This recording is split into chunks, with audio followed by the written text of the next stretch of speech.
This New Year's Day, we're continuing to honor the Ohio Valley's military with Veterans Voices. 7 News anchor Catherine Guyon is live in the studio now with the story of an Ohio Army veteran who served during Operation Desert Storm. Logan, the New Year's Eve holiday was very different for former Army Specialist Patrick Dubiel in 1991 than it was this year. That was the day he flew to Saudi Arabia and became part of the 1st Infantry Division's 34th Armor Regiment. It's a division that has history tracing back to World War I and a division Dubiel was proud to be a part of. This is his story in his own words. They opened the door and it was hot. Even though it was January, it was still hot. And the first thing that they told us was, "You are now a target." Patrick Dubiel's time in the Persian Gulf was marked at moments by a heightened sense of awareness. We really didn't know we were going to fight. Everybody kind of told us, you should be prepared for that. But at the time, it was really just the defense of Saudi Arabia, the reason we were there. Dubiel served as an armor crewman on an M1 tank. Your tank is your home. You sleep on it, you live on it. After a few weeks in the country, his company was sent to the desert. We're out there all by ourselves.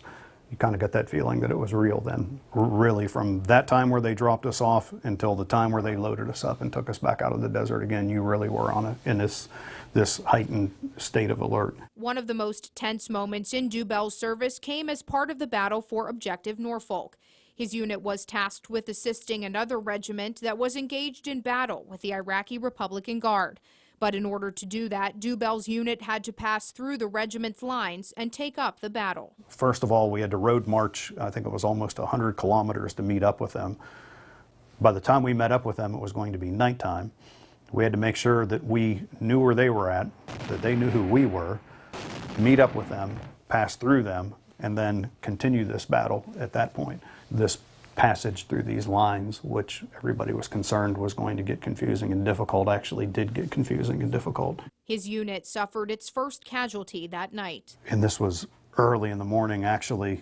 We had prisoners that started coming in, surrendering the next morning. After a ceasefire was signed, Dubiel spent a few more months stationed in the Persian Gulf before returning to the U.S. to finish out his military service. I am glad. I am proud, and I wouldn't trade it for anything in the world. I mean, it made me who I am and what I am. Dubiel says he met some very unique people in the military, people that he's still friends with to this day. Now, there are many more stories he shared with us about his service, including how they navigated through the desert. You can watch them as well as past editions of Veterans Voices over on our website at WTRF.com. And if you or someone you know is a veteran who is willing to share their story, email us at news@WTRF and just be sure to put Veterans Voices in the subject line.